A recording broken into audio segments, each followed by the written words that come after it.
Well guys, last night while I was sleeping, suddenly Z Broly appeared in my dream, screaming Kakarot, Kakarot, and right then I decided that in the morning I'd show Z Broly his place by comparing him with Super Broly. So yes, the video you're watching right now is all about comparing Z Broly, also known as OG Broly, with Super Broly. No doubt both are insanely powerful, but in the end, we'll see who actually defeats who. One Broly is from an alternate Dragon Ball timeline, and the other is from our Dragon Ball Super timeline, whose manga is still ongoing, and I hope we'll get to see more of him soon. Well, enough talking. Let's start comparing both Brolys. First, I'll power scale Z Broly, the one from Dragon Ball Z. If we go back to the Namek saga, characters from that era already had finite power levels. And remember, I'm saying power levels, not power itself. Those Namek saga characters could destroy infinite universes, including higher dimensions, like hyperspace, which adds an extra spatial dimension that puts Namek saga Goku and Frieza at a low complex multiversal level, meaning 5D. And from here, we understand that in Dragon Ball, as your power level increases, your attack potency scales to higher dimensions. Like a normal human has a power level of 5, that's why he has no higher dimensional AP.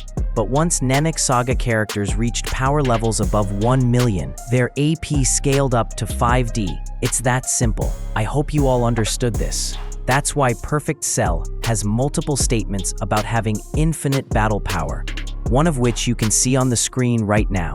So simply put, if Cell has infinite battle power, that means he also has infinite dimensional power, right? Which makes Perfect Cell, at the very least, a high hyperversal entity. And Perfect Cell's infinite dimensional scaling is even supported by Akira Toriyama's statements. Toriyama once said that in later sagas, like the Cell Saga, power levels couldn't be measured mathematically. And in another interview, he mentioned that in later sagas, power levels couldn't even be numerically defined. Even the manga itself calls Cell Saga power levels immeasurable. So, in simple words, since inaccessible cardinals are a part of mathematics, if the characters' powers can't be measured mathematically, then they scale beyond those inaccessible cardinals, meaning low outerversal in power scaling terms. Teen Gohan defeated Cell, which makes Teen Gohan low outerversal as well. And since Z Broly was beating up adult Gohan, that automatically puts our Z Broly at low outerversal level 2, right? Now let's address some downplays. People say Cell can destroy a solar system and Z Broly can destroy a galaxy, but the simple rebunk is this. If you step outside your house and accidentally step on an ant, does that mean you're ant level? And that a newborn baby could solo you? LOL. Seriously guys, stop using this kind of nonsense debunking. It's almost 2026 already. So that's Z Broly done. Now let's power scale Super Broly and see where he stands.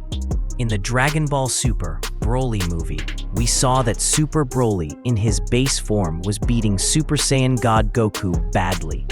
And this is the same Super Saiyan God form whose punch chi waves were about to destroy the entire Dragon Ball macrocosm, which includes a realm called the Otherworld, a place where the concept of dimensionality doesn't even exist, and it transcends that realm too. This information comes from official Dragon Ball guidebooks, and if you watch the Buu saga, you'll find even more proof of this. I've already explained this multiple times on my channel, so at the very least, the Otherworld is an outerversal realm, and Super Broly's AP easily fits the definition of outerversal. And many people bring up older scans from Saiyan Saga or Buu Saga, showing that time still exists in the Otherworld, but they don't read properly that it refers to mental time, not objective time.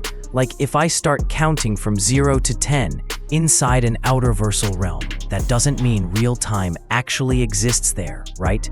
And anyway, the Buu Saga retcons all those previous statements. Some even say that since movement is possible in the Otherworld, it must be dimensional. But they ignore the fact that moving inside an outerversal realm gives you irrelevant speed. Others claim that since the Otherworld looks physical, it can't be outerversal. Well, the Otherworld has been repeatedly called a spiritual realm. And come on, King Yema's realm is literally above the clouds. What kind of physics is that supposed to be? So Dragon Ball down players, please use a little common sense. Well, in Dragon Ball, your speed equals your power because the chi system governs everything. So Z Broly's speed would be immeasurable, while Super Broly's speed would be outright irrelevant. So in simple words, even though Z Broly has infinite dimensional A-Ki, he still exists within the dimensional framework. But Super Broly's AP is beyond the very concept of dimensionality itself, which means even at ultra low ball, Super Broly could one-shot full power Z Broly in base form. Well guys, that's all for today's video. I'll see you all in the next one with another exciting topic. Until then, take care and goodbye. And remember, this is Scalenox, where fiction meets power.